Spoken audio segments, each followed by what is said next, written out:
សួស្តីបងប្អូនប្រិយមិត្តទាំងអស់គ្នាខ្ញុំបាទដាណេហើយថ្ងៃនេះយើងជួបគ្នាជាថ្មីម្ដងទៀតហើយនៅក្នុង Channel និទានខ្មែរហើយភាគនេះយើងដើរមកដល់ភាគទី20ហើយស្អីរឿងថ្ងៃនេះគឺជាបទពិសោធន៍ដ៏គួរឲ្យខ្លាចមួយរបស់បងប្រុសម្នាក់ឈ្មោះថាបង្គោដោយបង្គោគាត់បានលើកឡើងមកថាកាលពីជំនាន់ដូចជាជាង10ឆ្នាំមុនណាកាលហ្នឹងគាត់ទៅចូលរួមពិធីបុណ្យសពមិត្តរួមការងាររបស់គាត់ម្នាក់ពីរអ្នកធ្វើការជាមួយគ្នាហ្នឹងណាហើយតទៅពេលគាត់ធ្វើដំណើរមកវិញពេលយប់ហ្នឹងនៅតាមផ្លូវគាត់បានទៅជួបនៅហេតុការណ៍ដ៏នឹកស្មានម្ដងមួយហើយក៏វានៅតែគាត់នឹកឃើញរហូតមកដល់សប្តាហ៍ថ្ងៃហ្នឹងហើយគាត់ថាគាត់ថែមទាំងបានរបស់មកម្យ៉ាងទៀតនឹងជាប់ខ្លួនអាពីថ្ងៃដែលគាត់ជួបហេតុការណ៍ទាំងអស់ហ្នឹង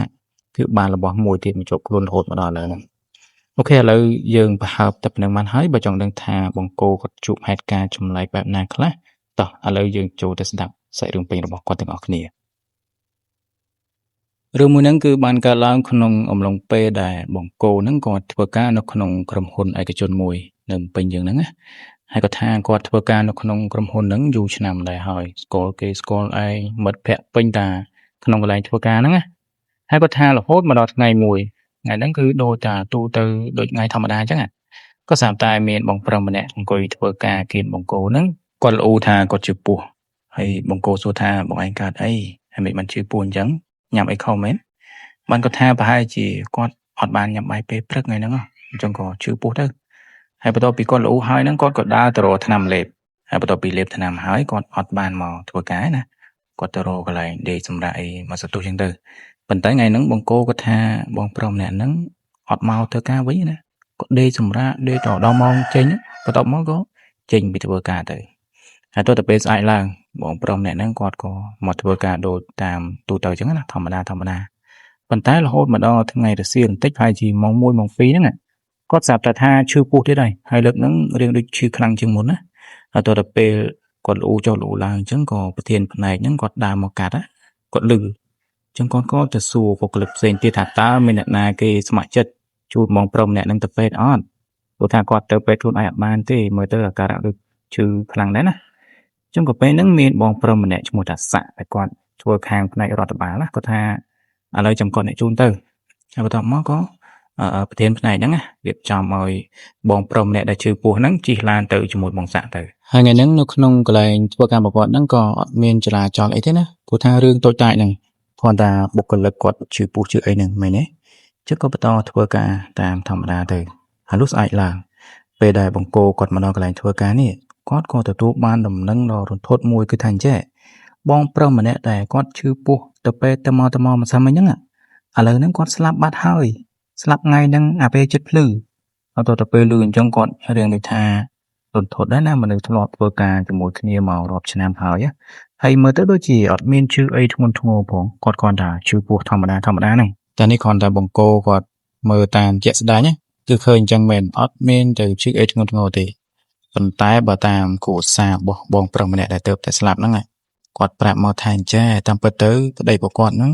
ឈឺយូរហើយអាឈឺពោះហ្នឹង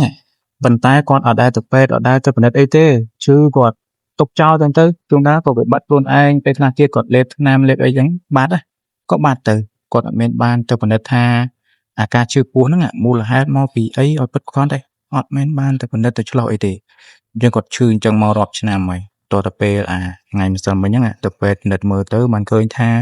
គ្រឿងក្នុងមកគាត់នឹងខូចតិចអស់អត់អាចព្យាបាលបានទេ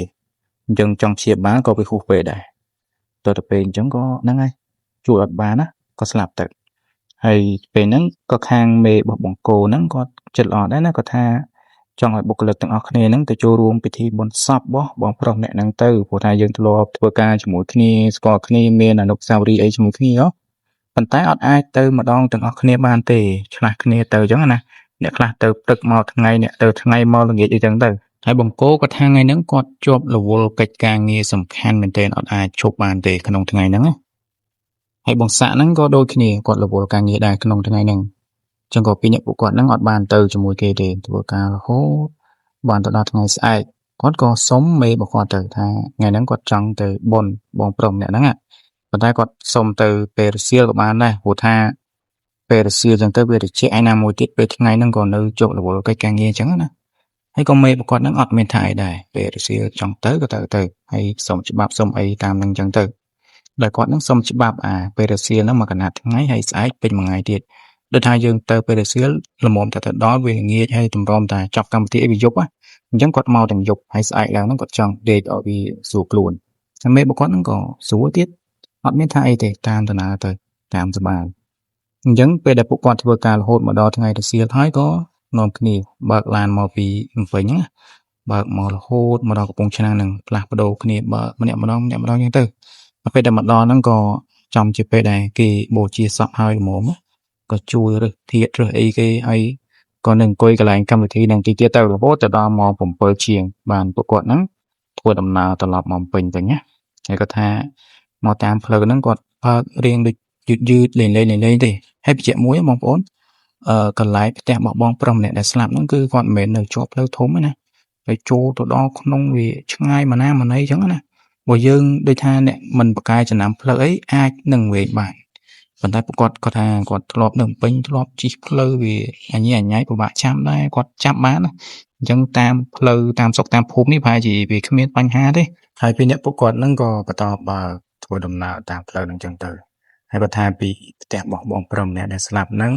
រហូតទៅដល់ផ្លូវធំវាឆ្ងាយត្រូវជិះកាត់ផ្លូវកស៊ូផងផ្លូវគ្រូក្រហមផងផ្លូវដីសផងកាត់ព្រៃកាត់វាលយីរួមគឺអញញ៉ៃមែនទេណាហើយគាត់ថាគាត់បើកយូរទៅដូចថាវាគ្មានផ្ទះគ្មានម៉ូតូគ្មានឡានអីសោះមិនដឹងថាគាត់បើកខុសផ្លូវឬមួយក៏មិនទេហើយគាត់ថាពីអ្នកគាត់ហ្នឹងបើកបដាពឺសបល់បដាព្រោះថាវាបរិយាកាសគួរខ្លាចដែរបងប្អូនវាស្ងាត់អីចឹងណាហើយបើថាឡានខូចឬមួយក៏មានបញ្ហាអីមួយយ៉ាងដឹងតែ Vivo មកហើយលោកពេលដែលគាត់ពីហ្នឹងបើកមកដល់ចំណុចមួយក៏បង្គោលហ្នឹងគាត់ឃើញថាមានតាចំណាស់ម្នាក់ដើរនៅលើផ្លូវហ្នឹងគាត់ដើរតែឯងទេហើយយើងបើកទៅមុខចឹងគាត់ដើរមកបច្ច្រាស់គ្នាអញ្ចឹងណាហើយពេលហ្នឹងបង្គោលគាត់ថាគាត់ក៏លេចមើលមុខតាហ្នឹងទៅគាត់មើលមកបង្គោលដែរមើលហ្នឹងលក្ខណៈដូចចង់សុំជំនួយពីយើងអញ្ចឹងណាសុំជីឬមួយក៏មិនយើងអត់ដឹងទេប៉ុន្តែគាត់មើលមកយើងតែគាត់អត់មានបកដៃហៅយើងឬមួយក៏ស្រែកហៅទេ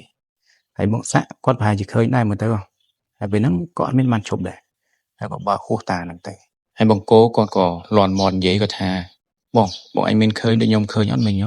ឃើញមានតាចំណាស់ម្នាក់គាត់ដើរលើផ្លូវតែម្នាក់ឯងណាហើយបងសាក់គាត់ថាបងឃើញតាប៉ុន្តែមិនដឹងថាគាត់គឺជាអ្នកណាគេហើយប្រហែលជាគាត់ត្រូវគេបោះបង់ចោលកូនចៅអីយកមកបោះបង់ចោលអញ្ចឹងណាឬមួយក៏គាត់ដើរទៅណាទៅណីគាត់វិញយើងក៏មិនដឹងដែរបានត្រឹមតែស្មានអញ្ចឹងទៅហើយបង្គោលគាត់ថានិយាយតាមដែលគាត់ធ្លាប់ស្គាល់មុខសាក់នឹងមកគឺបងសាក់ជាមនុស្សដែលចិត្តល្អហើយចូលចិត្តជួយគេណាស់ហើយតទៅពេលឃើញសភាពអញ្ចឹងឃើញតាអីដើរតាមផ្លូវម្នាក់ឯងក៏ដើរយប់អញ្ចឹងណាអញ្ចឹងក្នុងចិត្តបងសាក់គាត់ប្រកាសជាចង់ជួយហើយប៉ុន្តែដូចថាគាត់មិនទាន់សម្រេចចិត្តអញ្ចឹងបង្គោលគាត់ក៏សួរទៅបងសាក់ថាតើលើបងឯងគិតម៉េចបើថាមិនមកយើងបត់ឡានទៅក្រោយវិញទៅយើងទៅជួយគាត់ណាខេឡូគាត់ត្រូវធ្វើដំណើរតាមផ្លូវទៅជាមួយយើងអីយើងអាចជួយគាត់បានយើងជួយយកទៅបនអញ្ចឹងទៅហើយបងសាក់គាត់ដល់លឺបង្គោលនិយាយអញ្ចឹងភ្លាមគាត់ក៏បកឡានទៅក្រោយហើយពេលហ្នឹងបើកហួសពីតាម្នាក់ហ្នឹងអត់ឆ្ងាយណាហួសតែបន្តិចទេអញ្ចឹងបកទៅក្រោយតែបន្តិចទេក៏ដល់តាម្នាក់ហ្នឹងហើយហើយទៅពេលទៅដល់ហ្នឹងក៏ឃើញថាតាម្នាក់ហ្នឹងគាត់ស្លៀកពាក់រៀងបុរាណបន្តិចណាហើយក្នុងដៃរបស់គាត់ហ្នឹងកាន់កត្រកអាស័យមួយហើយស្ពេថងជាចាស់មួយហើយពេលហ្នឹងក៏បងសាក់គាត់សួរតានឹងថាតើលោកតាធ្វើដំណើរទៅណាដែរតែម្នាក់ឯងស្មើនឹងអញ្ចឹងណាបាទលោកតាគាត់ថាគាត់ដើររកកូនស្រីរបស់គាត់ផ្ញើកូនស្រីរបស់គាត់ហ្នឹងជាមួយគេនៅរាជធានីគាត់និយាយសិតថារាជធានីមិនមែនថានៅទីក្រុងឬមួយក៏នៅក្នុងខេត្តណាទេគាត់ថាកូនស្រីរបស់គាត់ហ្នឹងផ្ញើនៅជាមួយគេនៅរាជធានីឥឡូវហ្នឹងគាត់ដើរទៅរកកូនស្រីរបស់គាត់ប៉ុន្តែគាត់ថាដើរមកវែងម្ដងហ្នឹងវែងដើរអត់ផុតសោះគាត់ដើរឡើងយូរម្នាក់ហ្នឹងហើយទៅពេលបងសាក់គាត់លឺអញ្ចឹងគាត់រឿងប្លែកក្នុងចិត្តហ្នឹងណាសិតតែរាជធានីមិននិយាយចេញមកចម្លែកដូចមនុស្សបុរាណអញ្ចឹងណាហើយគាត់សួរតានឹងថាតើឥឡូវតាចង់ជិះឡានទៅជាមួយខ្ញុំអត់វាអត់ហត់ហើយគីឡូឆាប់ដល់អញ្ចឹងណាហើយតាមអ្នកហ្នឹងគាត់ក៏ឈរគិតមកសន្ទុះទៅបានគាត់ព្រមឡើងឡានជិះទៅជាមួយនឹងបងសាក់ហើយនឹងបង្គោលដោយបង្គោលហ្នឹងគាត់ជិះទៅបងសាក់គាត់អ្នកបើកហើយតាមអ្នកហ្នឹងគាត់ជិះណាកៅអីខាងក្រោយហ្នឹងទៅហើយបងសាក់គាត់សួរតានឹងថាតើទីក្រុងឬក៏រាជធានីដែលតានឹងនិយាយថាកន្លែងកូនគាត់នៅហ្នឹងគឺនៅម្ដុំណា នៅពេញមែនឬមួយក៏នៅខេត្តណាខេត្តណីបានតាហ្នឹងគាត់ថាគាត់អត់ចាំឈ្មោះទេមិនដឹងថារាជធានីមួយណាមួយណីទេប៉ុន្តែគាត់ចង់ទៅរកកូនស្រីរបស់គាត់ហើយបងសាក់ពីអ្នកបង្គោលគាត់គ្រាន់តែឮអញ្ចឹងមើលមុខគ្នាដល់ហើយបើគាត់មិនដឹងថាទៅណាផងហ្នឹងយើងជូនគាត់ទៅធ្វើម៉េចហើយតាមអ្នកហ្នឹងគាត់ថាឥឡូវចិត្តថាបើទៅចាំមើលគាត់មើលផ្លូវមកមើលតើលោកគាត់អាចចាំផ្លូវបានណាចឹងពេលហ្នឹងម្នាក់ហួសចិត្តចិត្តធ្វើម៉េចបើយើងជួលគាត់ឯហ្នឹងយើងឲ្យគាត់ឡើងមកលើឡានឯហ្នឹងយើងទៅដេញគាត់ចុះធ្វើម៉េច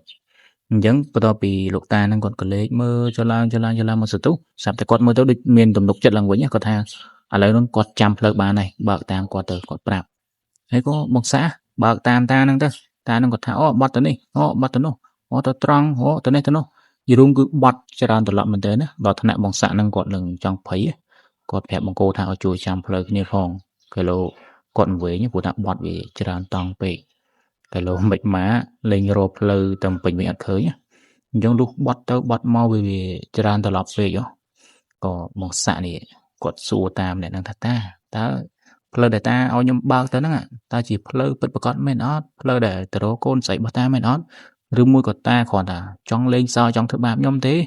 បើតាចង់ធ្វើបាបខ្ញុំដាក់តាចោលនៅហ្នឹងណាគាត់និយាយចឹងបងសាក់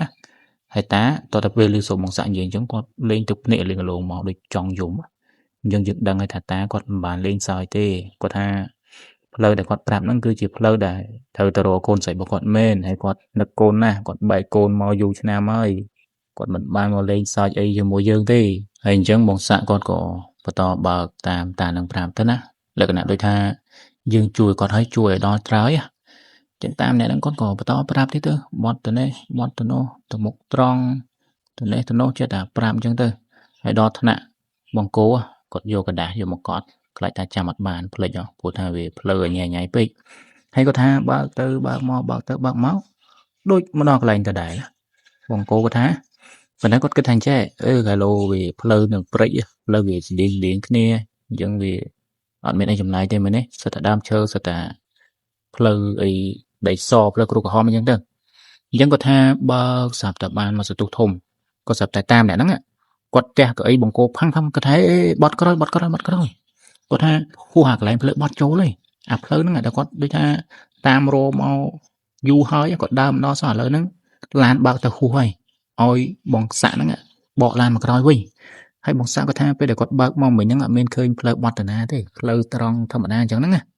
ហើយតទៅពេលតាហ្នឹងក៏អត់ព្រមទេគាត់ថាបកមកក្រោយវិញមកផ្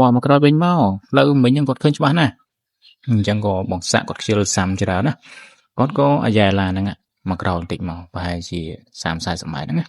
ហើយគាត់ថាពេលដែលអាយ៉ែមកដល់កន្លែងតាមអ្នកហ្នឹងគាត់ប្រាប់ថាមានផ្លូវបត់ហ្នឹងគឺ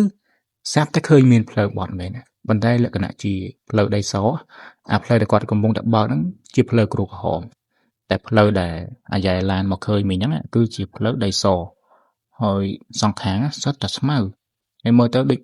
ផ្លូវវារៀងស្អិតអញ្ចឹងណាដីវាផុលលក្ខណៈដីសហើយទៅតែត្រូវភ្លៀងហើយមួយថ្ងៃអីចឹងណាជុំមើលទៅវាអាចវាស្អិតវាល្អិលពិបាកបើកអីប៉ុន្តែតានឹងគាត់ថាឲ្យចូលតាមផ្លូវហ្នឹងទៅផ្លូវហ្នឹងឯងគាត់ចាំច្បាស់ណាស់ជាផ្លូវដែលទៅរកកូនស្រីរបស់គាត់ហើយបងសាក់គាត់ពេលហ្នឹងវាលឹងផុងខ្លួនឯហ្នឹង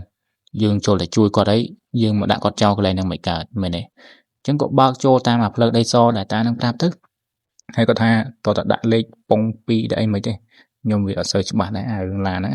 តែគាត់ថាគាត់ដាក់អាលេខហ្នឹងឲ្យវាខ្លាំងណាហើយគាត់ថាស្មៅសងខាងផ្លូវដោះដល់ស្មើកញ្ចក់ឡានហ្មងយល់គឺផ្លូវហ្នឹងវាដូចគ្មានឡានគ្មានអីបើកាត់នឹងរាប់ខែរាប់ឆ្នាំអញ្ចឹងក៏បើកទៅតាមតានឹងប្រាប់បើប្រហែលជាបាន4ទៅ500ម៉ែត្រទៅមុខក៏ស្រាប់តែតាមអ្នកហ្នឹងគាត់យំចេញមកហ្មងហើយគាត់ថាកន្លែងហ្នឹងហើយដែលគាត់តាមរករាប់ឆ្នាំហើយនេះប៉ុន្តែគាត់រកវាមិនដែលឃើញសោះឥឡូវហ្នឹងគឺគាត់មកដល់ហើយបងសាក់ពីអ្នកបង្គោលហ្នឹងមើលមុខគ្នាឆ្ងល់ហ្មងគាត់ថាអាកន្លែងដែលតានឹងថាមកដល់ហើយហ្នឹងវាមិនមែនជាទីក្រុងវាមិនមែនជាផ្លូវទៅណាអីទេគឺជាផ្លូវតល់ដោយបើយើងបើកទៅមុខទីទៀតគឺត្រូវធ្លាក់កូនដុំហ្មងលក្ខណៈជាកូនដុំតូចមួយទេតែតឹងប្រហែលជា 3-4 ម៉ែត្រទេបណ្ដោយតែតឹងប្រហែលជាប្រព័ន្ធគ្នាហ្នឹងអញ្ចឹងតាមអ្នកហ្នឹងគាត់ថាគាត់មកដល់ហើយកន្លែងកូនស្រីគាត់នៅហើយលោកតាហ្នឹងគាត់អរគុណផងគាត់ជូនពរផងហើយគាត់លូកដៃចូលទៅក្នុងថង់យាមគាត់ហ្នឹងគាត់ថាចាំគាត់ឲ្យលុយ ហើយបងសាក់ពីអ្នកបង្គោលហ្នឹងគាត់ប្រកាយថាអត់ទេខ្ញុំអត់យកលុយទេតា